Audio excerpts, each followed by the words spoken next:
Tignan niyo naman po kung gaano kalaman, gaano kataba, gaano kahaba at gaano kaganda yung ginagawa nating chicken cordon bleu.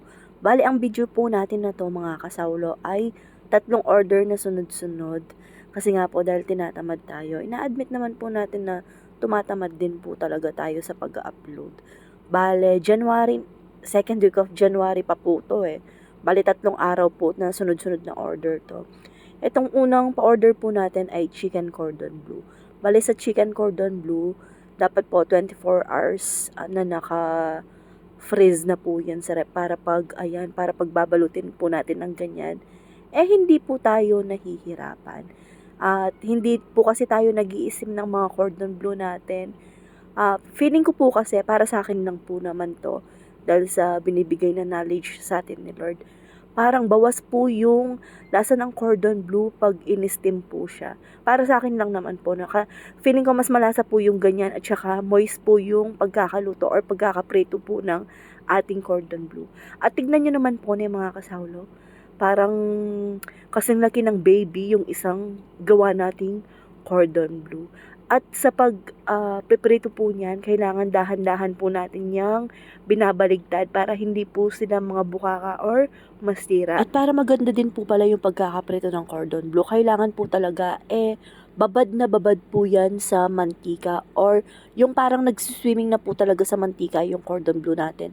Kahit na medyo maaksaya po yan sa mantika, kaya medyo pricey din po yung cordon bleu natin. Sa cordon bleu po natin, 160 po yan per tab. Bale, order po pala yan ni Daran Jelly, yung isang small tray po. At kinabukasan naman po ng mga kasawlo.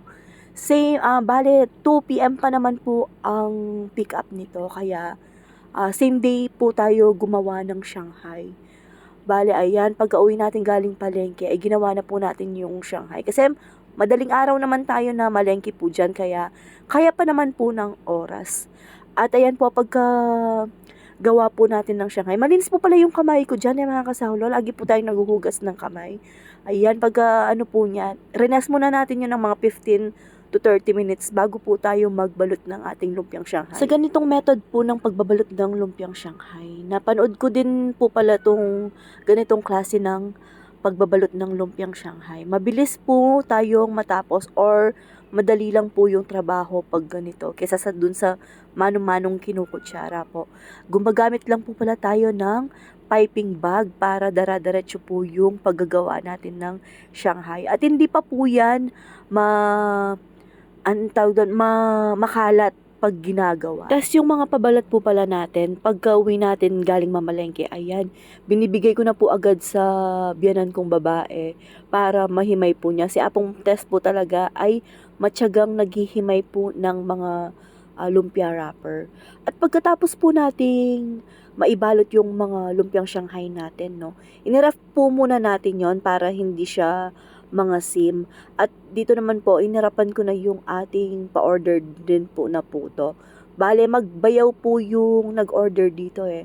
Sa puto, si Bap Bap Care. Tapos sa lumpiang Shanghai tsaka sa kanton po ay yung ate po niya na bayaw niya kay Ate G po. At ayan po na mga kasaholo, ganyan po tayo maggawa ng puto. Mabilis din, grabe, yung mga binili nating mga equipment noong mga pandemic, ayan, ngayon po natin nagagamit. Kung hindi po ako nagkakamali, nasa 20 plus pesos ko lang po nabili yan noon. Nasa mga 24 to 29 pesos lang. Habang nakasalang po pala kanina yung mga puto, ayan, nag-uumpisa na pala akong magprito ng lumpiang Shanghai. Kasi hindi naman po natin mababalot yan ng mainit pa sa kasi magmo-moist lang at magsasagi po yung pabalat. Habang nagpiprito din po tayo ng Shanghai, nagigisa naman po tayo dito ng pansit canton na order din po ni Ate G. Bali yung pansit canton po, ayan, inahahon ko po muna yung mga gulay na ginisa natin para hindi siya ma-overcook. Kasi hindi maganda pag pa-order po na ganyan, hindi masyadong maganda yung lata na gulay. At bale sa large tray po na pansit canton, ang ginagamit po natin na canton ay 5 piraso po ng small. At alam niyo po yung masarap sa pagkakaluto sa canton, ayan, yung medyo mamasa-masa po at hindi po dry. At madami po pala tayong sahog na nilalagay sa ating kanton. As you can see naman po, ni mga kasawlo. Hindi po natin yan titipirin sa sangkap. Bali, naglalagay po tayo dyan ng hipon, chicken breast, tapos kikiam, chicken balls, at saka meron pa po yung toppings na ang tawag yun, chicken fillet. At ito na po pala yung order ni Ate G, large pancit canton at saka large Shanghai. Tapos etong yung order ni Bap Bap Kier na medium bilao po na puto cheese na best seller po natin. At ginamit ko po pala dyan yung napaka-cute na nabili nating regalo para kay asawa na maliliit na puto molder. Kinabukasan po pala Sabado, hindi po talaga tayo kumukuha ng mga pa-order pag Sabado.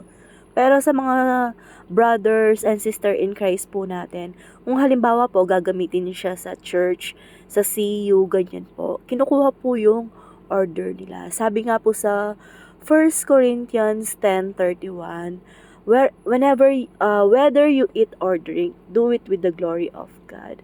Kung para sa mga kapatid naman po natin kay Jesus Christ, ayan po, kinukuha ko po yung order nila para magamit sa mga fellowship po natin. At thank you po pala sa Chosen CU sa pag-order. God bless po.